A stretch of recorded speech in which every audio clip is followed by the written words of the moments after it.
So I come to you ahead of the winter solstice with just one question, posed by artist Bronte Velez, but also asked to you by me. How will you be useless to capitalism today?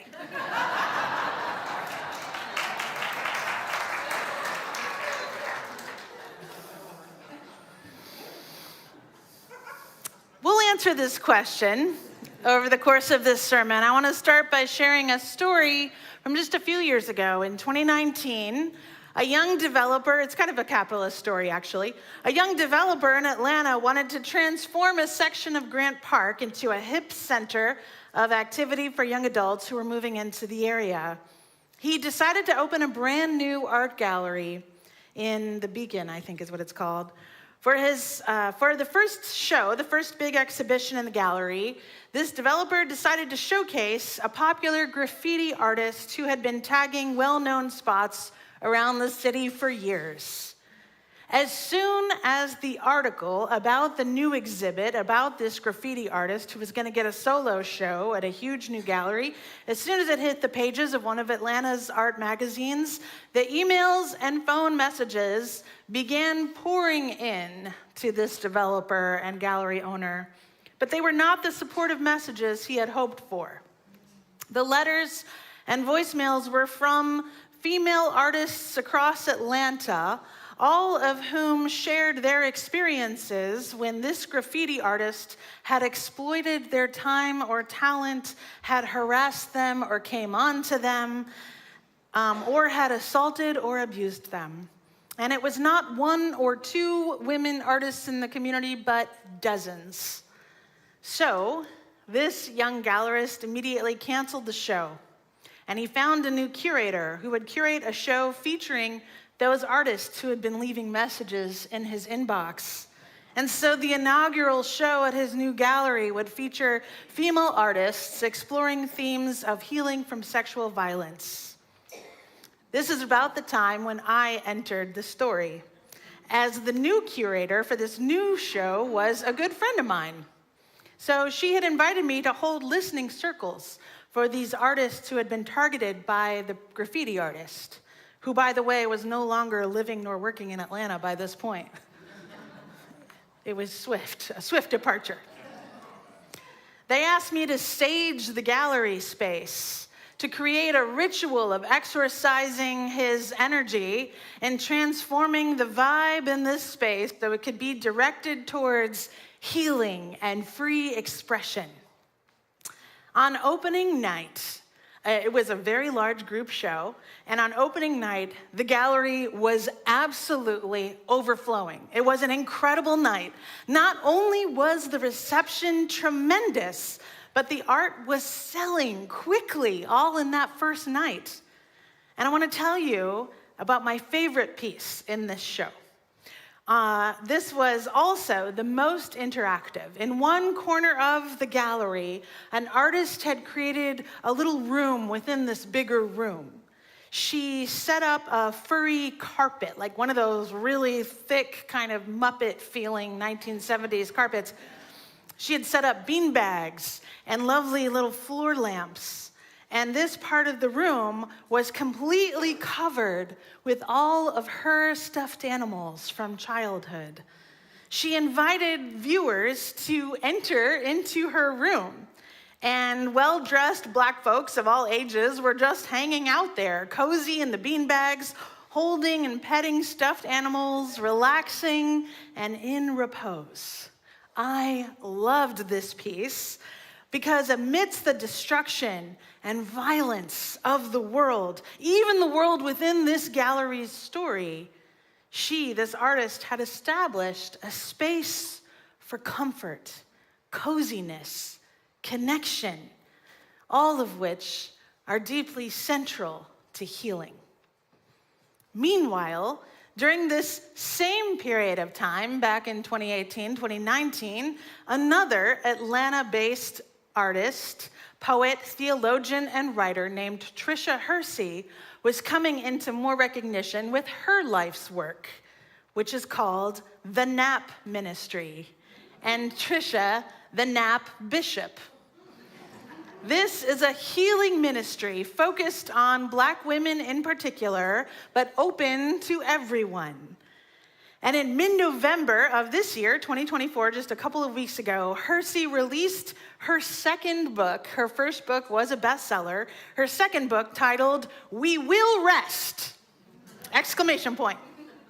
It's a visionary guide that charts an escape from grind culture and dehumanizing systems of oppression. And it is written about this book just as the North Star guided the enslaved on their journeys to freedom. Trisha Hersey leads us to imagine a new world, one in which we subvert the narrative of productivity at all costs and embrace rest as a healing spiritual practice. Inspired by vintage hymnals, prayer books, and abolitionist pamphlets, We Will Rest is a modern sacred object, medicine for a sick and exhausted world. Weaving together meditations and poetry with storytelling and powerful art, Hersey provokes liberation through refusal and trickster rebellion in the face of capitalism and white supremacy. There is another way, she writes. Focus on the escape. Focus on the transformation. We can just be. We are beautiful. We are enough. We are escape artists, and we will rest. Now, as obvious and enlightening as this sounds, I have to confess to you, it is far easier for me to preach this than it is for me to practice. You see, this season of, I had a prop. Can you hand me that cup, please? Yeah, thank you. Yeah, this is very important. Okay, this season of Advent, yeah, it's full of grind, especially for Unitarian ministers, Unitarian Universalists who, of course, celebrate, all the holidays. But it's also time for budgets and fundraising and end-of-year reports. It's shopping and preparing the way for family to travel or arrive. It's attending kids' holiday concerts. Anyone else? Recitals and school events. It's attending parties and socializing late into the evening because we want to feel connected to community, even when we'd kind of rather hunker down. Just when the landscape out there releases its golden leaves and the light takes on a grayish hue after all of the summer and even autumn's bright sunshine, just when the shadows lengthen and the earth calls for hibernation, that's when our American life revs up the most. Each year I arrive at this season of hope, peace, anticipation, wondering if there's a better way to approach it. What would it look like to practice wintering as a verb? The World Happiness Report is a publication that contains rankings of national happiness based on respondent ratings of people's lives, in which the report correlates with various quality of life factors. In 2012, the United Nations held its first high-level meeting called Well-Being and Happiness, defining a new economic paradigm, which was chaired by, at the time, UN Secretary General Ban Ki-moon and Prime Minister Jigme Thinley of Bhutan, a nation that has adopted gross national happiness instead of gross domestic product as their main development indicator. So the first report outlined the state of world happiness, causes of happiness and misery, and policy implications highlighted by these case studies that this committee put on. Americans may have been leading the world in various tenets or technologies, but in happiness, I'm afraid, we fell quite behind. Americans often dream of bigger things, and yet, per the World Happiness Report, we rank 18th in national happiness, while the Danes consistently rank in the top 3. And now comes a part of the sermon where I'm going to speak Danish words that I don't really know how to pronounce, and we'll just all have grace. Winters in Denmark are renowned for being long, cold, damp, dank, gray, and dark. So what is the reason for all that happiness? This study attributes Danish happiness to a strong welfare system, work-life balance. You won't find Danes working at 5:30 p.m. Access to quality health care and education for all, and a cultural focus on well-being and hygge. You can say it, hygge, which is this concept of cozy contentment, which contributes to an overall sense of security and life satisfaction for its citizens. America has had its moments in recent history, but pretty much brought on by disaster and trauma. We found ourselves in forced wintering when we were sheltering in place in those long months of 2020 and part of 2021, coming to work in our pajamas on Zoom, or having to pull ourselves together just to get out of the house at all. Now, you remember that time, and there was a part of you that kind of really loved it. But then, after the pandemic lifted, we were off. I mean, we were right back at it. Traveling once again, getting out, making new friends, reconnecting with our family who we hadn't seen, joining neighborhood pools and gyms, and it was good. We felt alive again with the effort we put forth into becoming vital parts of our workplace once again, or becoming volunteers, either here at UUCA or at our kids' schools or in other parts of our lives. We made big moves across the country to be closer to family or for other reasons. Years passed, then came 2024, and this summer and fall, many of us put our blood, sweat, and tears towards defending democracy, working for the candidates we believed in, knocking on doors, making calls, getting the word out, only to be met with despair. But we are not people of despair. No, we don't despair. So that means all through November 2024, we gathered to join our power and our resources to feel uplifted, energized, gathering strength. I did what I call a rock block, where you preach many times in a row. I did 5 Sundays in a row, a rock block of preaching. We poured ourselves out completely, out into our dreams, our desires, our values, and hopes for the nation and the world. Poured it all out.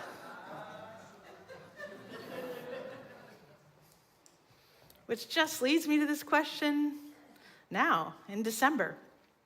Can we rest better? We apply the word rest often to activities that are not very restful at all. We can lose our sense of time and space by laying in bed alone, scrolling on phones, watching those 30-second vignettes. We can lose hours to video games, TV, and alone time, though it is necessary, and though these brain breaks are important, I don't want to say they're not. But could we rest better together? That is the central tenet of hygge. We rest not alone, but together. I remember learning about hygge, the Danish art of making things cozy, just a few years ago, but I think when I really first learned about it as a child from the Frog and Toad books. You remember those books? Frog and Toad, those children's books by Arnold Lobel, were often found Frog and Toad brewing tea, baking cookies, reading by lamplight under homemade blankets. These books were meant to teach children about friendship, about observing nature, in a similar vein as Winnie the Pooh. But maybe they were actually teaching us, Americans, to value an ethos of coziness as the central activity with friends. Though it be not a religion, the Danish practice of hygge does have 10 principles, as outlined in the Little Book of Hygge, Danish Secrets to Happy Living by Mike Viking. Okay, so here are the 10 principles. This is what you need. First, lighting is very important. I cannot underscore how important it is to have the right lighting. Warm, diffused lighting through candles, fairy lights, soft lamps to set a tranquil mood that encourages unwinding and connection. Even the word candle in Danish, levende lys, translates to living lights. Living lights. And it's no secret that the Danish make beautiful lamps and pendants. So this is all a part of that, creating hygge. The number 2 principle is slowing down, being present, enjoying the moment. So limit the time you spend with your electronics and enjoy the restorative benefits of just being. It's very difficult. Even in this service, I wondered, is the hymn going too long? Is the music going too long? Will people be bored? No, we just be in the moment. Just be in it. Pleasure. What could be more pleasurable than the perfect cup of coffee or tea paired with a decadent dessert? We were talking about this as we were tasting the pound cake made by our baking ministry, and it was still warm. This is the highlight of our Sundays many times. Is this pound cake. This is the one life we have been given. It is meant to be savored and enjoyed. Equality. True comfort arrives not at the expense of one, but through the intention and effort of all. Everyone shares the load of stoking the fire, gathering the blankets, bringing poetry into the circle of cozy gatherings. 5, gratitude. Develop a gratitude practice that encourages you to appreciate the small joys in life, fostering a positive outlook and amplifying that sense of hygge in your everyday experiences. Harmony. Hygge is humble. You must fill others' cups of tea, knowing that yours will be filled as well. If your cozy togetherness includes sharing stories or watching a movie together, make sure everyone is included. Comfort. You know, cozy sweaters, fuzzy blankets, wool socks. Joyce is engaging in an excellent hygge activity right now of knitting. Hot cocoa. Hygge is comfort. The 8th principle is truce. This is not a time for dealing with the great conflicts of our time or even the small ones throughout the day. This is a time of truce from conflict, a circle of peace. 9, togetherness. We are infused by our connection to one another rather than isolated beneath our blankets. So intimate gatherings are preferred to allow for quality time, creating and sharing memories. And finally, shelter. It's what that artist did in that little gallery. You create a safe little hyggekrog, or a cozy nook. This is the place in your home where you go to snuggle up with a book or a cup of tea. We all need a safe haven in our lives. The Nap Bishop, Tricia Hersey, is known for creating sanctuaries of rest where folks can drop in for a nap or quiet time together on comfy mats with candles or lamplight. This is where hygge can also fall victim to capitalistic competition. Don't spend your time looking at catalogs of the perfect winter cabin or the best leather couch. No. Everything you already have is exactly what you need. So when you ask yourself that question, how will I be useless to capitalism today? Find the quiet center of your winter days. Invite a friend to sit and listen to music under a blanket with you, like Frog and Toad. Here's an excerpt. Frog, I cannot remember any of the things that were on my list to do. I will just have to sit here and do nothing, said Toad. Toad sat and did nothing. Frog sat with him. To everything there is a season. Now we know we will need our courage and our strength for the new year. We know this. But for now, let us prepare a room in our hearts for rest, for togetherness.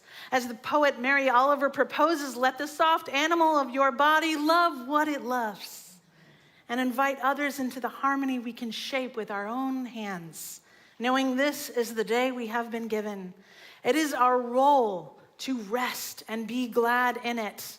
And when peace is not offered freely to us, we will claim it. Amen? Amen. When our transgender friends and community members are being cast out into the harsh bitterness of injustice and degradation, this is time to invite them into your home, knit someone a blanket, and claim peace. When an immigrant in your workplace or in your life expresses to you their fear of deportation to a violent life, now is the time to bake them cookies, invite them into some sweetness and comfort, and claim peace. Claim it. When a woman or person with a uterus in your life trembles in fear of death by miscarriage or oppression by forced pregnancy, make a cozy place for her, light a fire for her, and invite her to rest and claim peace. When a Black woman honors you by sharing her exhaustion, receive this blessing of intimacy and brew her a cup of the very best tea. Offer it to her and claim peace. When a man in your life expresses deep sadness and grief, or an elder in your life tells you of loneliness, knit them a pair of warm socks or a scarf. Invite them to come over and stare at a candle together and claim peace. Amen? Amen. This year we shall claim peace. We shall shape our lives into some kind of peaceful sanctuary. We will steal it. We will snatch it back from the machinations of our culture that will grind us to bits and call that the labor market. Let your short days and long nights lead you not into a shopping and doing frenzy, skating the surface of activities, but instead plunge you into a deeper life, an abundance of free time, more than you know what to do with, but you do know what to do with it, and the answer is very, very little. May you claim peace. May you find repose. Relax into your softest, sweetest self, the deep and discover the bright flame within can be stoked, the deepest hunger can be slaked, and your heart can be open to the deepest, most authentic peace. May you find that.